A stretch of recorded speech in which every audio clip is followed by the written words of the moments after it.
अस्सलाम वालेकुम। उम्मीद आप ठीक होंगे, खैरियत से होंगे। तैयब बलोच आपकी खिदमत में फिर से हाजिर है। जी, जुडिशल महाज से जुड़ी हुई अहम डेवलपमेंट तो ये है कि वो फितना फसाद बर्पा करने वाले, रियासत मुखालिफ प्रोपागेंडा करने वाले यूट्यूबर्स के जो चैनल हैं, यूट्यूब चैनल, वो बंद किए जा रहे हैं और 27 की लिस्ट आई है। और सुनीद ये है कि कोई 57 मज़ीद चैनल भी जो हैं वो टारगेट पे हैं। लेकिन बात आज हम जो है वो ये करेंगे कि क्या आया इन चैनल को इस तरीके से, जिस तरीके से बंद किया जा रहा है, इस तरीके से बंद करने से क्या इनका फितना फसाद, इनका प्रोपेगेंडा, इनका रियासत मुखालिफ जो बयानिया है, क्या वो रुक जाएगा? क्या वो आवाम तक नहीं पहुंचेगा? बात बड़ी सीधी सी है और आप सब लोग मुझसे इत्तफाक करेंगे, मुझे यकीन है। अब बात पता है क्या है? देखें, ये जो एक कल्ट पैदा हुआ, जो यूट्यूबर्स हैं जिनको आप कहते हो, ये जो कल्ट इमरानी है, ये जोहला से भरा हुआ है, जिहालत से भरा हुआ है। वो सच को झूठ और झूठ को सच मानते हैं। उनके सामने आप हक़ाइक़ रखेंगे तो वो नहीं मानेंगे, झूठ रखेंगे तो वो उस पर यकीन करके करेंगे। तो मैं आपसे ये पूछना चाह रहा हूँ कि इसकी क्या गारंटी है कि जिनके चैनल बंद हुए हैं वो दोबारा अपने चैनल नहीं खोल सकेंगे? बात यह है कि हम अगर 27 चैनल को सर फहरिस्त रखते हैं, जो आपने देखे होंगे कि कौन कौन से वो महा यूट्यूबर्स हैं जो जिनके चैनल जो हैं वो बंद किए जा रहे हैं या कि उनको ऑर्डर हो चुका है बंद करने का। बात यह है कि ये वो कल्ट है कि आप एक चैनल बंद कर देंगे, वो दूसरे चैनल से आ जाएंगे। किस चैनल के लिए आपको कोर्ट जाना पड़ेगा? ये तो फिर एक लंबी फहरिस्त होगी। हमने मुतअद्दिद मरतबा ऐसा देखा है और ये हकीकत भी है। मैं आज आपको हक़ाइक़ सामने रख रहा हूँ कि मैं एक चैनल है, वो भी उस फहरिस्त में मौजूद है। तो वो चूँकि अभी नोटिस का सिलसिला है, वो अभी बंदिश मुकम्मल तौर पे नहीं हुई, लेकिन कल ही उस साहब ने दूसरा चैनल बनाया और रातों रात उसकी एक वीडियो अपलोड की, 15 से 20 हज़ार फॉलोअर हो गए। 2 साल से ज़्यादा का अरसा हो गया मैंने अपना चैनल बनाया हुआ है, बमुश्किल कोई 23-24 हज़ार फॉलोअर हमारे हुए हैं 2-2.5 साल के अरसे में। और उसके एक रात में जो है वो फॉलोअर्स हो जाते हैं 20 हज़ार, 15 से 20 हज़ार फॉलोअर एक रात में। एक वीडियो 1000 रुपये चली जाती है।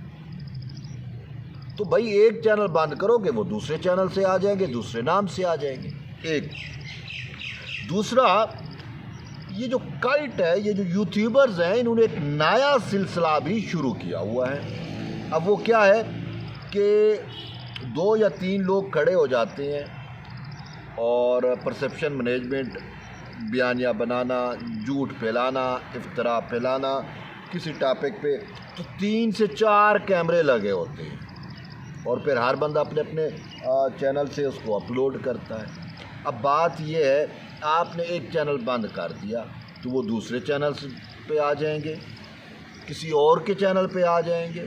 अब मैं आपको मिसाल देता हूँ, सदीक जान का चैनल भी बंद है, लेकिन वो सदीक जान वो एक बाबा कुप्पी के साथ जो है वो एक विला करता है या उसके साथ कर रहा होता है, तो वो एक नए चैनल से आ जाएगा। तो आप कितने के बंद करोगे? और फिर बंद करने के भी तो तरीक़ेकार होते हैं, या तो आप पूरा यूट्यूब से बंद कर दो, वो भी मुमकिन नहीं है। तो फिर आप क्या करोगे? ये चीज़ें सोचने की हैं, समझने की हैं। ये जो कल्ट पैदा हुआ है, ये जो यूट्यूबर्स पैदा हुए हैं, इनका कोई मुस्तकिल हल ढूंढना होगा। बस सूरत दीगर, एक चैनल बंद, दूसरा शुरू, दूसरा बंद, तीसरा शुरू। कितने कितने चैनल आप बंद करते रहोगे? और मैं ये कह रहा हूँ कि इनकी जो वो है व्यूअरशिप है, वो इतनी है कि ये सारे के सारे फॉलोअर वो उसके नए चैनल पे शिफ्ट हो जाएंगे। ان کا پراپیگنڈا دیکھیں، ان کے تو کمرشل انٹرسٹ ہے نا، ان کو تو پیسہ آتا ہے، اور جب اتنی بڑی تعداد میں مطلب ایک ہی چینل ایک ہی رات میں وہ یوٹیوب کی ریکوائرمنٹ پوری کر لیتا ہے، ایک ہی ویڈیو پہ پوری کر لیتا ہے، تو دوسرے دن وہ مونیٹائز، تیسرے دن اس کو پیسے آنا شروع. تو ان کو تو منہ کو ڈالر لگے ہوئے ہیں، ڈالر مافیا ہے، ڈالر ٹیوبرز بھی ان کو کہا جاتا ہے. تو اس کا حل یہ نہیں ہے جو ریاست کی جانب سے، جو ریاستی اداروں کی جانب سے کیا جا رہا ہے. اس کا تدارک کوئی اور نکالنا ہوگا، سچی بات ہے. اب وہ تدارک کیا ہے؟ تو وہ اتنے بڑے بڑے آپ نے ادارے بنائے ہوئے ہیں، اس میں تھنک ٹینک بیٹھے ہوئے ہیں، کروڑوں کی لاکھوں کی تنخواہیں لیتے ہیں، امارات لیتے ہیں، ان کو سوچنا چاہیے نا. میں آپ کو کیا دوں؟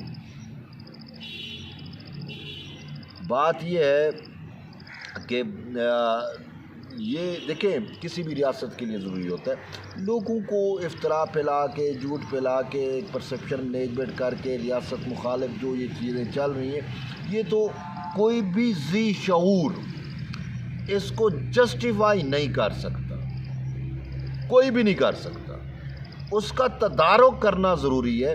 اب اس کا یہ ہے کہ ٹھیک ہے، کم سے کم جتنی حکومت محنت، جتنی ریاست محنت ان کو ڈیفیوز کرنے پہ لگا رہی ہے، کم سے کم اتنی وہ دوسری سائڈ پہ لگا لیتی کہ جو یوٹیوب پہ بیٹھ کے انہی کے بیانے کو جو ہے وہ پراپیگنڈا ثابت کرتے ہیں، انہی کے بیانے کو کاؤنٹر کرتے ہیں. کم سے کم اگر ان کو اسٹرینگتھن کر دیا جائے تو یہ خود بخود زیرو ہوتے جائیں گے. سمپل سی بات ہے. حکومت ہو، ریاست ہو، کیا کچھ نہیں کر سکتی. لیکن پھر جب یہ بات کی جاتی ہے، افسوس ہے کہ چاہے ریاستی ادارے ہوں، وزارت یہ جو انفارمیشن اور یہ ان کی پالیسیاں ہی ایسی نہیں ہیں.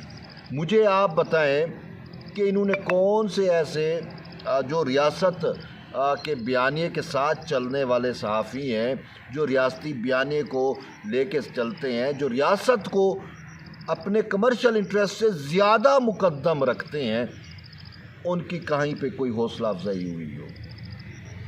جب حوصلہ افزائی کی باری آتی ہے، ابھی یہ بنیان مرصوص جو ہے وہ فتح یاب ہوئے، اور اس میں جب ایوارڈ بانٹنے آئے یا ایوارڈ کی حوصلہ افزائی ہو رہی تھی، بھئی جنہوں نے یہ کام کیا، اس میں سارے وہی یوتھرز کھڑے تھے. سوری پھر سے اگین، ان میں وہ سارے وہی یوتھرز کھڑے تھے. تو بھائی بات تو یہی ہے نا، پھر کیا ہو سکتا ہے؟ پھر آپ بھگتیں، سیدھی سی بات ہے. اور یہ جو حل ہے، یہ کوئی حل ہی نہیں ہے. اب آپ چھوٹی کورٹ ہے، مجسٹریٹ کی کورٹ ہے، وہ آگے ہائی کورٹ میں یا کسی اور فورم پہ آ کے وہ فیصلہ اٹھا کے باہر پھینک دیں گے، اور یہ پھر سے دوبارہ چینل شروع ہو جائیں گے.